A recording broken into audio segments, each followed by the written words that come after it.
R C B fans ಅಂದಮೇಲೆ ನೋವು ತಗೊಳ್ಳೋಕ್ಕೆ ರೆಡಿ ಇರಲೇಬೇಕು. ಅದೇನೋ ಗೊತ್ತಿಲ್ಲ, ನಮ್ಮ ಆರ್ ಸಿ ಬಿ ಟೀಮ್ ಅವರು ಯಾವ ಸೀಸನಲ್ಲೂ ಹ್ಯಾಪಿಯಾಗಿ ಅವ್ರ ಫ್ಯಾನ್ಸ್ನ ಇರೋಕ್ಕೆ ಬಿಟ್ಟೇ ಇಲ್ಲ. ಡೂಪ್ಲೆಸಿಸ್ ಆ್ಯಂಡ್ ಕೊಹ್ಲಿ ಕ್ರೀಸಿಗೆ ಬಂದರೆ ಒಂದು ಹೋಪ್ ಅಂತ ಇರುತ್ತೆ. ಆದರೆ ಅದು ಯಾಕೋ ಬರ್ತಾ ಹೋಪ್ಲೆಸ್ ಆಗ್ತಾ ಇದೆ. ಓಪನರ್ ಆಗಿ ಬ್ಯಾಟಿಂಗ್ ಮಾಡೋಕ್ಕೆ ಬಂದ ವಿರಾಟ್ ನಿನ್ನೆ ಸ್ಟ್ರೈಕ್ ರೇಟ್ ಆ ದೇವರು ಕೂಡ ಮೆಚ್ಚೋದಿಲ್ಲ. ಸ್ಲೋ ಬಾಲ್ಗಳನ್ನೆಲ್ಲ ಕೀಪರೇ ಹಿಡಿಲಿ, ನಮ್ಗೆ ಯಾಕೆ ಹೊಡೆಯೋಕೆ ರಿಸ್ಕು ಅಂತ ಬಾಲ್ ಬಿಟ್ಟಿದ್ದು. ಈ Chinnaswamy stadium R C B ಟೀಮ್ಗೆ ಹೋಮ್ ಪಿಚ್ಚಾ, KKRಗೆ ಹೋಮ್ ಪಿಚ್ಚಾ ಅಂತ. ಹಾಯ್ ಹಲೋ ನಮಸ್ಕಾರ, ಸ್ಪೀಡ್ ಪ್ಲೇಸ್ನ ವಿಶೇಷ ಕಾರ್ಯಕ್ರಮಕ್ಕೆ ಸ್ವಾಗತ. ನಾನು Inchara Shankar. R C B fans ಅಂದಮೇಲೆ ನೋವು ತಗೊಳ್ಳೋಕ್ಕೆ ರೆಡಿ ಇರಲೇಬೇಕು. ಸೊ ನಿನ್ನೆ ಮ್ಯಾಚ್ ಸಹ ನೀವು ನೋವಲ್ಲೇ ನೋಡಿ ಮುಗಿಸ್ಬಿಟ್ವಿ. ಅದೇನೋ ಗೊತ್ತಿಲ್ಲ, ನಮ್ಮ ಆರ್ ಸಿ ಬಿ ಟೀಮ್ ಅವರು ಯಾವ ಸೀಸನಲ್ಲೂ ಹ್ಯಾಪಿಯಾಗಿ ಅವ್ರ ಫ್ಯಾನ್ಸ್ನ ಇರೋಕ್ಕೆ ಬಿಟ್ಟೇ ಇಲ್ಲ. ಈಗ ನಿನ್ನೆ ಮ್ಯಾಚೇ ತಗೊಳ್ಳಿ, ನೀವು ಏನೆಲ್ಲ ಬಿಲ್ಡಪ್ ಕೊಟ್ವಿ. ಸೆಕೆಂಡ್ ಮ್ಯಾಚ್ ಗೆದ್ಮೇಲಂತೂ ಆರ್ ಸಿ ಬಿ ಈ ಸೀಸನಲ್ಲಿ ಸೋಲೋದೇ ಇಲ್ಲ ಅನ್ನೋ ರೇಂಜ್ಗೆ ಖುಷಿಯಾಗಿದ್ವಿ.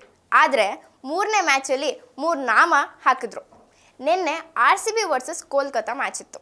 ಆರ್ ಸಿ ಬಿ 100% ಗೆಲ್ಲುತ್ತೆ ಅಂತ ನೀವು ಅಂದ್ಕೊಂಡಿದ್ವಿ.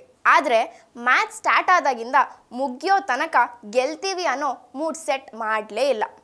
ಚಿನ್ನಸ್ವಾಮಿ ಗ್ರೌಂಡಲ್ಲಿ 200 ರನ್ಗಿಂತ ಕಮ್ಮಿ ಹೊಡೆದ್ರೆ ಮ್ಯಾಚ್ ಗೆಲ್ಲೋದು ಡೌಟು ಅನ್ನೋದು ವಿರಾಟ್ ಕೊಹ್ಲಿಗೂ ಚೆನ್ನಾಗೇ ಗೊತ್ತಿತ್ತು. ಆದರೆ ಅದು ಯಾಕೋ ಬಾಲ್ ಟಚ್ ಮಾಡೋಕ್ಕೆ ಒದ್ದಾಡ್ತಾ ಇದ್ರು. ಎಲ್ಲೋ ಕೆಲವು ಸಲ ಒಳ್ಳೊಳ್ಳೆ ಶಾಟ್ಸ್ ಬಂತು ಅನ್ನೋದು ಬಿಟ್ಟರೆ ಆರ್ ಸಿ ಬಿ ಫ್ಯಾನ್ಸ್ ಮುಖದಲ್ಲಿ ಖುಷಿನೇ ಇರಲಿಲ್ಲ. ಡೂಪ್ಲೆಸಿಸ್ ಆ್ಯಂಡ್ ಕೊಹ್ಲಿ ಕ್ರೀಸಿಗೆ ಬಂದರೆ ಒಂದು ಹೋಪ್ ಅಂತ ಇರುತ್ತೆ. ಆದರೆ ಅದು ಯಾಕೋ ಬರ್ತಾ ಹೋಪ್ಲೆಸ್ ಆಗ್ತಾ ಇದೆ.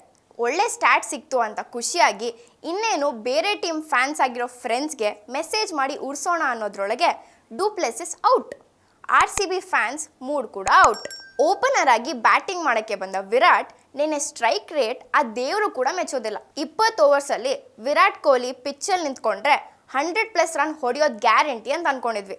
ಬಟ್ ನಿನ್ನೆ 59 ಬಾಲ್ ಅಂದರೆ ಆಲ್ಮೋಸ್ಟ್ 10 ಓವರ್ ಒಬ್ಬರೇ ಆಡಿ ಹೊಡೆದಿದ್ದು 83 ರನ್ ಮಾತ್ರ. ಅವರಾದರೂ ಅಷ್ಟು ಹೊಡೆದ್ರು, ಇಲ್ಲ ಅಂದಿದ್ರೆ 150 ಕೂಡ ರೀಚ್ ಆಗ್ತಿರ್ಲಿಲ್ಲ ಅನ್ಸಿದ್ ಬಿಡಿ. ಡೂಪ್ಲೆಸಿಸ್ ಹೋದ್ಮೇಲೆ ಬರೋರಾದರೂ ಯಾರಾದರೂ ಸ್ವಲ್ಪನಾದರೂ ಹಿಟ್ ಮಾಡೋಕ್ಕೆ ಟ್ರೈ ಮಾಡಿದ್ರಾ? ಸ್ಲೋ ಬಾಲ್ಗಳನ್ನೆಲ್ಲ ಕೀಪರೇ ಹಿಡಿಲಿ, ನಮ್ಗೆ ಯಾಕೆ ಹೊಡೆಯೋಕೆ ರಿಸ್ಕು ಅಂತ ಬಾಲ್ ಬಿಟ್ಟಿದ್ದು. ಆಮೇಲೆ ಇನ್ನೇನು 18 ಓವರ್ ಮುಗೀತು. ಸ್ಕೋರ್ 160 ದಾಟಲ್ಲ ಅಂದ್ಕೊಂಡಿದ್ವಿ. ಅಟ್ಲೀಸ್ಟ್ DK ಒಳ್ಳೊಳ್ಳೆ ಶಾಟ್ಸ್ ಹೊಡೆದು ಲಾಸ್ಟ್ 2 ಓವರಲ್ಲಿ 20 ರನ್ ತಂದುಕೊಟ್ರು. ಅಟ್ಲೀಸ್ಟ್ ಮರ್ಯಾದೆ ಉಳಿಸ್ಕೊಳ್ಳೋ ಸ್ಕೋರ್ ಅಂತೂ ಬಂತು. ಕೋಲ್ಕತ್ತಾ ಟೀಮ್ದು 5 ಓವರ್ ಒಳಗೆ 3 ವಿಕೆಟ್ ಹೋದರೆ ಗ್ಯಾರಂಟಿ ಆರ್ ಸಿ ಬಿ ಗೆಲ್ಲುತ್ತೆ ಅಂದ್ಕೊಂಡಿದ್ರೆ ಅವರು ಕ್ರೀಸಿಗೆ ಬಂದು ಬಾರಿಸೋದು ಬಿಟ್ಟರೆ ಬೇರೆ ಯೋಚನೆನೇ ಮಾಡಲಿಲ್ಲ. ಆ ಕಡೆ 6 ಹೊಡೆದ್ರೆ ಈ ಕಡೆ 4. ಸೆಂಟ್ರಲ್ಲೇ ಗೌತಮ್ ಗಂಭೀರ್ ತೋರಿಸಿ ಇನ್ನೂ ಉಡಿಸ್ತಾ ಇದ್ರು. ಇದೆಲ್ಲ ಒಂದು ಸ್ಕೋರಾ ಅನ್ನೋ ಥರ 17ನೇ ಓವರ್ ಮುಗಿಯೋಕ್ಕೆ ಮುಂಚೆನೇ ಮ್ಯಾಚ್ ಫಿನಿಶ್ ಮಾಡಿಬಿಟ್ರು. ನನಗೆ ಆಶ್ಚರ್ಯ ಆಗೋದೇನೆಂದರೆ ಈ Chinnaswamy stadium R C B ಟೀಮ್ಗೆ ಹೋಮ್ ಪಿಚ್ಚಾ, KKRಗೆ ಹೋಮ್ ಪಿಚ್ಚಾ ಅಂತ.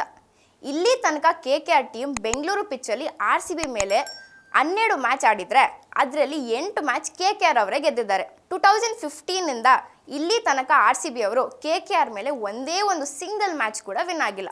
ಸೊ ಅದಕ್ಕೆ ಹೇಳಿದ್ದು ಇದು R C B home pitch ಅಲ್ಲ, KKR ಹೋಮ್ ಪಿಚ್ಚು ಅಂತ. ಇನ್ನೊಂದು ದೊಡ್ಡ ಹೋಪ್ ನಮಗಿದ್ದಿದ್ದು ಏನು ಗೊತ್ತಾ? ಈ ಸಲ IPL ಸೀಸನಲ್ಲಿ 9 ಮ್ಯಾಚ್ ಹೋಮ್ ಪಿಚ್ಚಲ್ಲಿ ಆಡಿದ ಎಲ್ಲ ಟೀಮ್ ಕೂಡ ಗೆದ್ದಿತ್ತು. ಆ ರೆಕಾರ್ಡನ್ನು KKR ಅವರು ಪಂಚರ್ ಮಾಡಿಬಿಟ್ರು. ಸಮಾಧಾನ ಏನಂದರೆ ಇದೇ KKR ಮೇಲೆ ಬರೀ 49 ರನ್ ಹೊಡೆದು ನಮ್ಮ ಆರ್ ಸಿ ಬಿ ಆಲ್ಔಟ್ ಆಗಿತ್ತಲ್ಲ, ಆ ಥರ ನಿನ್ನೆ ಆಗಿಲ್ಲ ಅನ್ನೋದು. ಆರ್ ಸಿ ಬಿ ಫ್ಯಾನ್ಸ್ ಅಂದರೆ ಇದ್ದಿದ್ರಲ್ಲೇ ಸಮಾಧಾನ ಮಾಡ್ಕೊಳ್ಳೋರು. 16 ವರ್ಷದಿಂದ ಕಪ್ ಗೆದ್ದಿಲ್ಲ ಅಂದರೂ ಈ ಲೆವೆಲ್ ಹಾರ್ಡ್ ಕೋರ್ ಫ್ಯಾನ್ಸ್ ಯಾವ ಟೀಮ್ಗೂ ಇರಲ್ಲ ಬಿಡಿ. ನಿನ್ನೆ ಆರ್ ಸಿ ಬಿ ವಿನ್ ಆಗಿದ್ದರೆ ಫ್ರೆಂಡ್ಸ್ಗೆ ಕಾಲ್ ಮಾಡಿ ಉಡ್ಸೋಣ ಅಂದ್ಕೊಂಡಿದ್ದೆ. ಆದರೆ ಇವಾಗ ಅವ್ರು ಫೋನ್ ಮಾಡ್ತಿದ್ದಾರೆ, ನಾನು ಎತ್ತುತ್ತಿಲ್ಲ. ನಿಮ್ಮ ಪರಿಸ್ಥಿತಿನೂ ಹಾಗೆ ಆಗಿದ್ದರೆ ಕಮೆಂಟ್ ಮಾಡಿ. ಹಾಗೆ ನೆಕ್ಸ್ಟ್ ಮ್ಯಾಚ್ ಆದರೂ ಗೆಲ್ಲಿ ಅಂತ ದೇವ್ರನ್ನ ಬೇಡ್ಕೊಳ್ಳಿ. ಹಾಗೆ ಸ್ಪೀಡ್ ಪ್ಲಸ್ ಕರ್ನಾಟಕನ ಸಬ್ಸ್ಕ್ರೈಬ್ ಮಾಡಿ, ಶೇರ್ ಮಾಡಿ. ಯಾಕಂದರೆ ಇದು ನಿಮ್ಮಿಂದ ನಿಮಗಾಗಿ ನಿಮಗೋಸ್ಕರ. ಮತ್ತೆ ಸಿಗ್ತೀನಿ, ನಮಸ್ಕಾರ. Speed plus Karnataka.